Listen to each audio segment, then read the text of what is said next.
Veamos el concepto de entalpía. La entalpía se define de una forma muy simple, que es la suma de la energía interna más el producto P por V.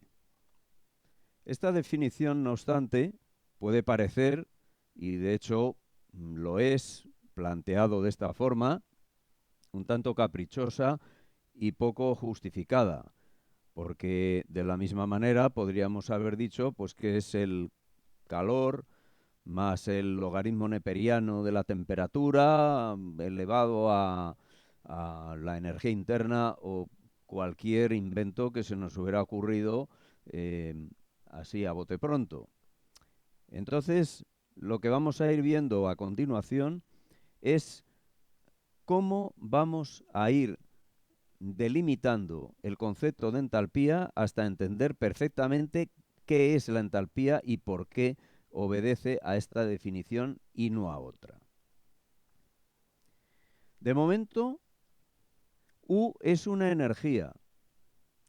P por V tiene dimensiones de energía. Sabemos que el trabajo es P diferencial de V. Diferencial de W menos P diferencial de V. Por tanto, P por V tiene necesariamente dimensiones de una energía. Por tanto, la suma de una energía más otra energía tendrá que ser consecuentemente energía también.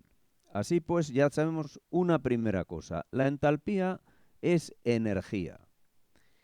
Aparte de ello, U es una función de estado y las variables P y V, presión y volumen, también son funciones de estado, porque no dependen del camino recorrido, la presión inicial y la presión final, o el volumen inicial y el volumen final de un sistema. Por tanto, el producto P por V también tiene la característica de ser función de estado. Si ambas son funciones de estado, su suma también lo será. Así que ya conocemos dos características de la entalpía. Primera, es una energía. Segundo, es función de estado. Pero vamos a ver más cosas sobre ella. Vamos a diferenciar, que es muy simple, será diferencial de U y luego diferenciamos el producto como P diferencial de V más V diferencial de P. Y recordamos que el trabajo, lo acabamos de decir, que es diferencial de W igual a menos P diferencial de V. Por tanto, P diferencial de V será menos diferencial de W, que podemos sustituir.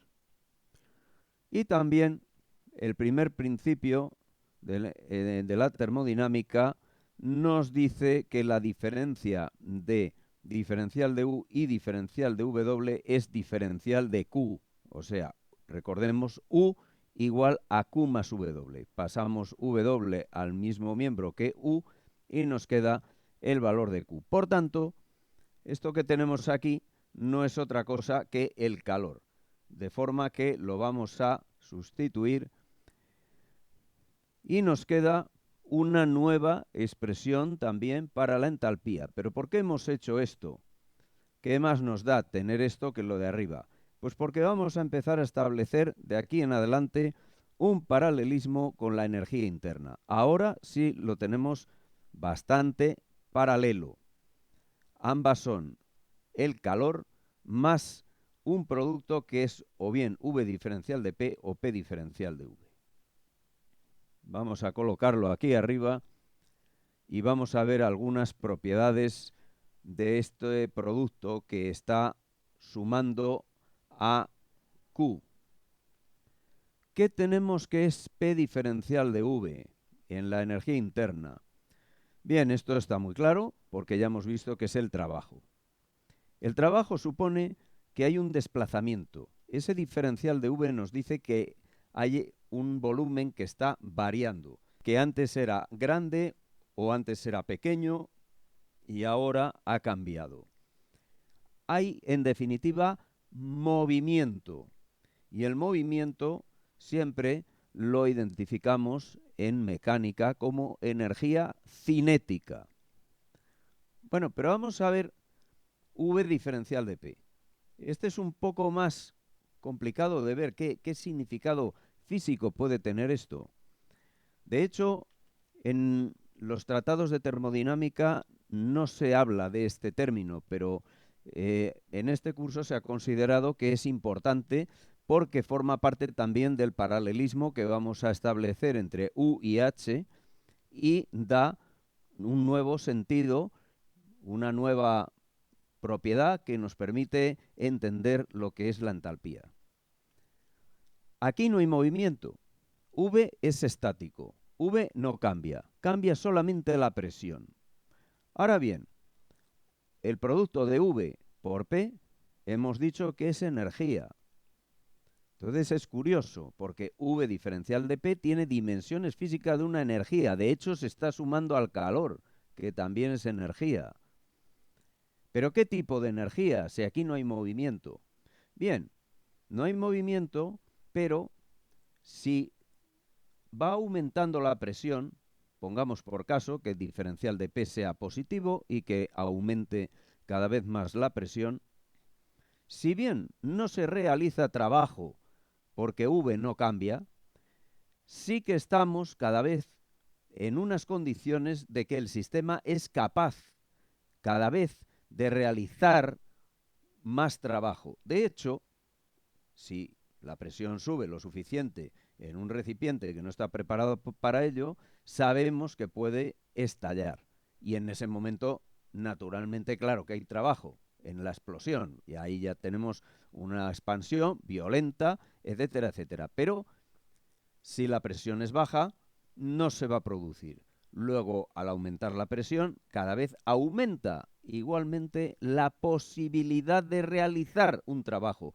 Y eso es un concepto que sí sabemos también en mecánica. Y eso lo hemos llamado de toda la vida energía potencial.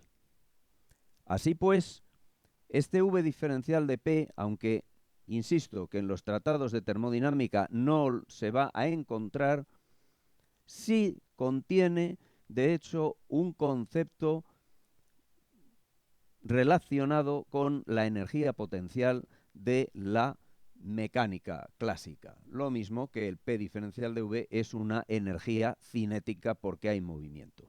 Así pues, es importante ver que H es calor más una energía potencial y U es calor más una energía cinética.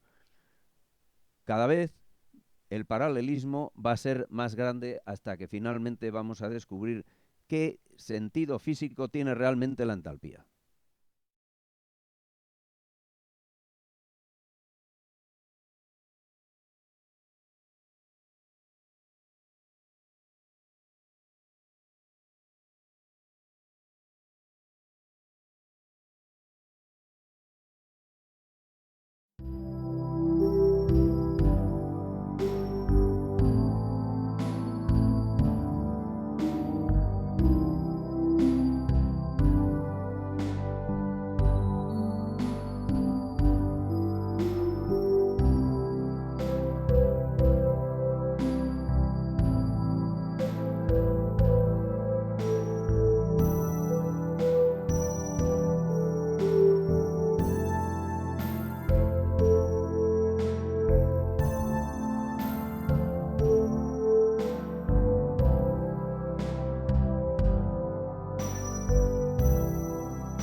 Vamos a estudiar la curva isócora, es decir, a volumen constante, para lo cual vamos a plantear las dos ecuaciones que hemos visto con anterioridad y vamos a tener en cuenta simplemente que en la isócora diferencial de V es igual a 0, por ser el volumen constante. Así pues, en la segunda de nuestras ecuaciones se simplifica a diferencial de U igual a diferencial de Q sub V. ¿Esto qué nos quiere decir? Pues nos dice que toda la variación de energía interna que tenga ese gas a volumen constante es exactamente igual al calor que se le ha añadido a volumen constante. Todo lo que yo añado de calor se me ha transformado en energía interna, íntegramente. Recordando la ecuación de Q sub V como NC sub V diferencial de T, obtenemos aquí para la isócora una forma para la variación de energía interna. Cuando C sub V es una constante, podemos sacarlo fuera de la integral y se nos queda esta forma sencilla ya en términos finitos. La ecuación de la isócora es muy simple porque al ser V igual a constante es simplemente una recta vertical. La isobara vamos a hacer exactamente lo mismo planteando las dos mismas ecuaciones, pero esta vez quien es 0 no es diferencial de V, sino diferencial de P. Por tanto, actuaremos ahora sobre la ecuación de arriba. Antes ha sido abajo, ahora es arriba. Y nos sale que diferencial de H es igual a diferencial de Q sub P. Cosa que es muy interesante, porque nos dice que todo el calor que hemos aportado se nos ha convertido en entalpía. Entonces, fijémonos que ya tenemos aquí el paralelismo final que nos va a dar ya la clave para entender bien qué es la entalpía. En una transformación a volumen constante, todo el calor aportado se nos transforma en energía interna. En una transformación a presión constante, todo el calor aportado se nos transforma en entalpía. Vamos a continuar un poquito, igual que lo de antes, estableciendo que será NC sub P, en este caso diferencial de T, por ser a presión constante, y en términos finitos lo mismo que la energía interna. Vemos que son ecuaciones muy semejantes. En cuanto a la ecuación de la isobara, es exactamente igual de trivial que la isócora, porque al ser P constante será una recta, esta vez horizontal.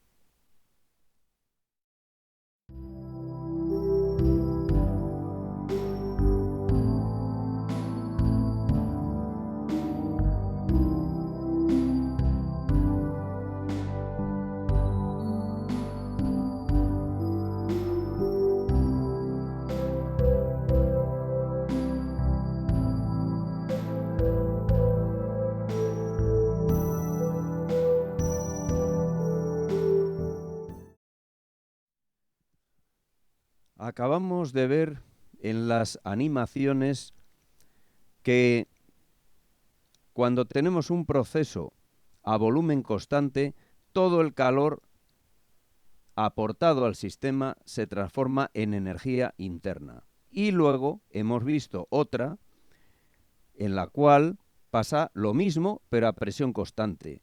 Pero esta vez todo el calor aportado se nos ha transformado en entalpía. Con lo cual podemos enunciar esto que tenemos ahora mismo delante y que bien podría haber sido una nomenclatura que se hubiera empleado en termodinámica, habida cuenta del paralelismo que siempre existe en termodinámica entre los conceptos de presión constante y volumen constante.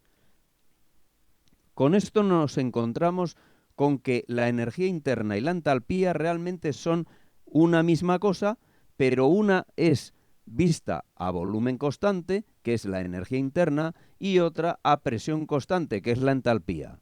Por tanto, se podría haber llamado perfectamente energía interna a volumen constante y energía interna a presión constante, a lo que llamamos hoy energía interna y entalpía. Por tanto, son como las dos caras de una misma cosa, pero siempre con la salvedad de que hay que tener en cuenta de si es a volumen constante o a presión constante.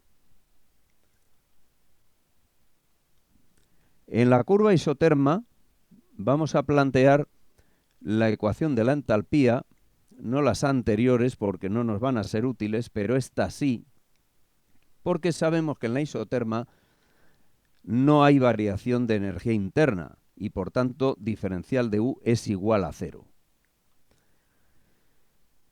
Vamos a diferenciar la ecuación de la entalpía, pero sin desarrollar el producto P por V. ¿Por qué?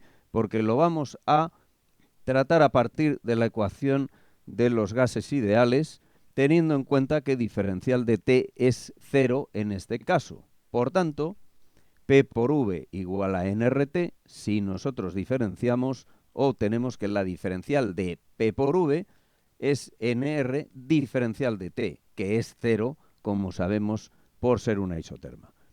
Fijémonos, por tanto, que en la ecuación de arriba tenemos que diferencial de V es 0 y se va, y lo mismo pasa con diferencial de P por V, que también es 0. Así que nos resulta que en la isoterma tanto H como U se mantienen constantes. Recordemos, muy importante, no confundir. Si una magnitud, su diferencial, es igual a 0, no tiene ella por qué ser igual a 0, sino que es una constante. Por tanto, en una isoterma se me conserva tanto la entalpía como la energía interna. Nuevamente, un paralelismo total que demuestra que ambas son caras de una misma moneda. En una isoterma, tanto diferencial de H como diferencial de U es igual a 0, lo cual significa que a lo largo de una isoterma se mantiene el valor de H y se mantiene también el valor de U. En cuanto a la ecuación, es también relativamente sencillo, teniendo presente la ecuación de los gases ideales, P por V igual a constante, en este caso, por ser constante la T, y entonces en matemáticas tenemos X por Y igual a constante, es una curva que es la que tenemos delante, es decir, una hipérbola equilátera. Esa es la ecuación de la isoterma. Las adiabáticas son más sencillas porque no se sacan tantas conclusiones como las anteriores. Planteamos las ecuaciones que hemos mostrado anteriormente y en este caso sabemos que la adiabática tiene su diferencial de Q es 0. Por tanto, introduciéndolo en esta ecuación, nos quedan estas expresiones, que las dejamos en verde para indicar que son propias de las adiabáticas. Por integración se obtendría H y U. Y nada más, como ya he dicho antes, la adiabática es un tipo de transformación poco productiva en cuanto a teoremas que sean interesantes. La ecuación de la adiabática es más complicada y todavía no estamos en un momento adecuado de poderla deducir. Previamente tenemos que ver algunas cosas. Lo que vamos a hacer ahora va a ser trazar nuestros ejes y una familia de isotermas, de tal manera que la temperatura será creciente según vamos desplazándonos hacia la derecha o hacia arriba. Vamos a definir una serie de puntos aquí arbitrarios, ahora veremos por qué. Porque se trata de ir de un punto a otro y de calcular la energía interna entre dos puntos. En este primer punto,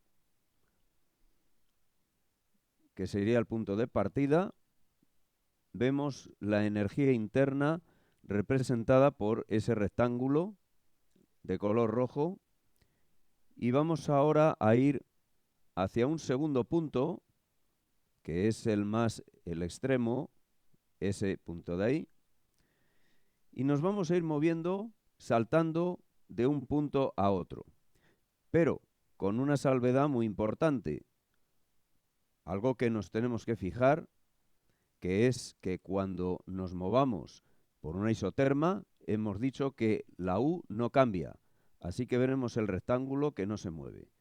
Y cuando pasemos de una isoterma a la siguiente, es cuando vamos a ver que el rectángulo se modifica porque hay modificación de la energía interna. Vemos isoterma, no hay variación. Ahora sí tenemos variación. Nuevamente por esta isoterma no hay variación. Ahora vuelve a crecer la energía interna. De nuevo no tenemos nada. Vuelve otra vez a crecer. Volvemos a no tener nada. Y finalmente alcanzamos el último punto. De tal manera que el rectángulo que tenemos ahí representará la energía del segundo punto. Y naturalmente la diferencia, pues restándolo de la primera. Ahora bien, queremos ir por otro camino diferente. Sabemos que es una función de estado y que la energía tendrá que ser la misma en ambos casos. Bien, pues vamos otra vez a dibujar en este rectángulo la energía del primer punto, es decir, de este punto primero que tenemos aquí abajo, esta era su energía. Y el color azul significa que vamos a ir por otro camino que va a ser este. Entonces, según vamos, la energía aumenta y cuando llegamos aquí, a este último punto, vemos que es exactamente igual porque, insisto una vez más, en que es función de estado. Esto es simplemente un ejercicio para que nos acostumbremos a ver cuándo varía la energía interna y cuándo no varía.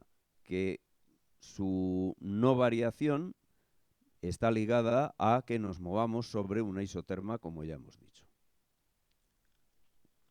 Ahora vamos a trazar solamente dos isotermas y en cada una de ellas vamos a poner 2 puntos. Son 2 puntos arbitrarios, cualquiera. Podemos hacerlo al revés, sean 2 puntos arbitrarios, cualesquiera, y por cada uno de ellos podemos hacer pasar una isoterma, porque alguna temperatura tendrán que tener. Y se trata de calcular la variación de energía interna entre estos 2 puntos cualesquiera. Muy importante, cualesquiera. Es decir, no va a depender de si la transformación entre ambos es una isócora, es una isoterma, es una diabática, lo que sea, da lo mismo. 2 puntos cualesquiera. Por eso los hemos puesto de esa manera arbitraria.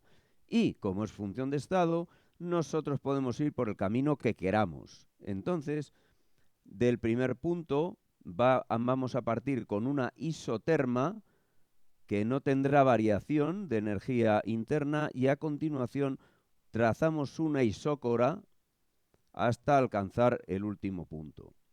Pero resulta que en la transformación isócora nosotros sí sabemos que la variación de energía interna es Nc sub V delta de T. Así pues, esta ecuación, fijémonos que se convierte en una ecuación de carácter general. Es un error común pensar que esta ecuación de aquí, solamente se aplica a las isócoras. Por supuesto, se aplica a las isócoras, pero se puede aplicar a cualquier otro tipo de transformación, cualquiera. Repito, error común, siempre pensar que eso solamente es para las isócoras. Acabamos de demostrar que entre 2 puntos cualesquiera basta trazar siempre la isoterma correspondiente y siempre podremos alcanzar este punto por una isócora. A lo mejor en otros casos estará al revés y tendremos que ir por una isoterma aquí arriba y bajar por una isócora de esta manera. Pero siempre podremos hacer esto, porque siempre que tracemos una isócora por este punto, en alguna parte tendrá que cortar a una isoterma que pasa por el otro punto. Lo mismo vamos a hacer con la entalpía, pero esta vez nos vamos a ir hacia arriba por la isoterma, la misma de partida, pero esta vez en este sentido sabemos que la H no variará y ahora vamos por una isobara que vemos que va habiendo variación de entalpía. Exactamente igual que antes, la entalpía sabemos que es Nc sub P delta dt. Y volvemos otra vez a decir lo mismo. Es de carácter general, no solamente para las isobaras, sino para cualquier otra, incluidas las propias isócoras, que lo dejo como ejercicio para que en casa se practique demostrar que si la transformación es una isócora a volumen constante, da lo mismo. La entalpía también tendría esta expresión con el calor específico a presión constante y no a volumen constante como piensa mucha gente. En el caso límite, vamos a juntar estas dos isotermas hasta que estén separadas por un diferencial de T y nuestras expresiones en su aspecto diferencial toman esta forma, que es la que habrá que aplicar cuando C sub V o C sub P sean dependientes de la temperatura y haya que hacer una integral que no sea tan sencilla como cuando son constantes. Ahora ya sí estamos en condiciones de atacar la ecuación de la adiabática. Esto es lo que hemos deducido hace un momento y vamos a colocar lo que acabamos de deducir porque es de carácter general, es decir, estas dos ecuaciones también son válidas para las adiabáticas porque es de carácter general. Y simplemente vamos a sustituir en la entalpía y en la energía interna.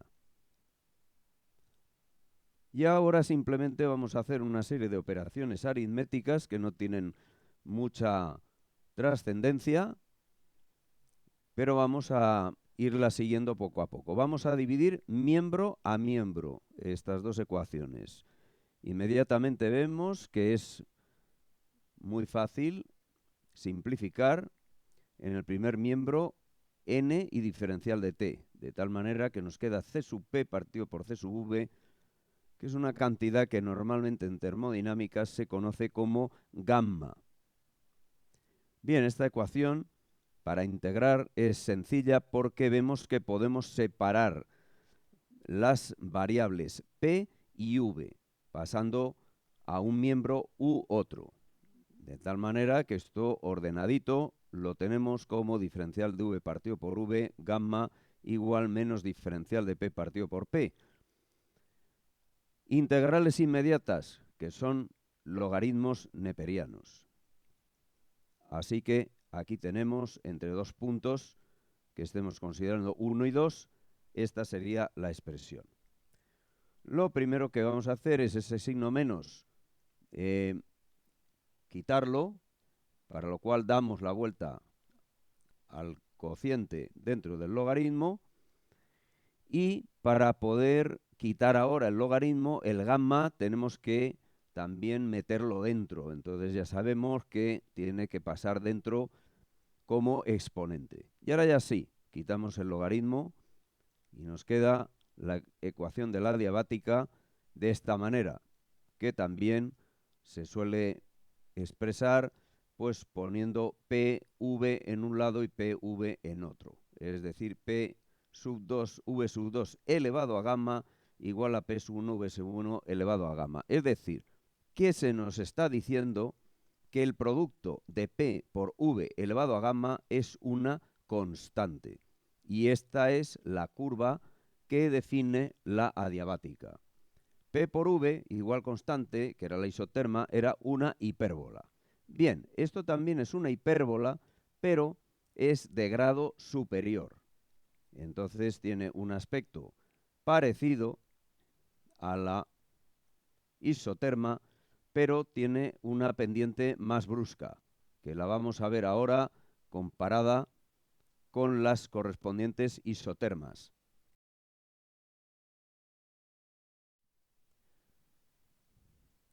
Aquí vemos una amplia familia de isotermas y adiabáticas y vemos cómo se van cortando unas a otras debido a que sus pendientes son diferentes.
Hola, soy Rascayú y vengo a hablar sobre las cosas horripilantes que no se deben hacer.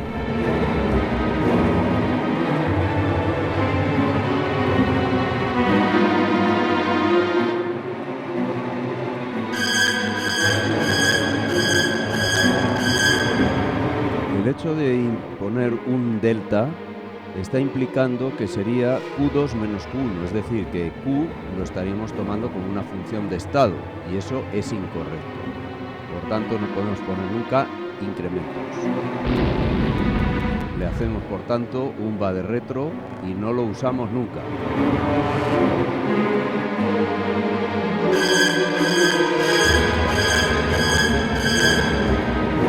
La razón es exactamente la misma, estaríamos considerando función de estado.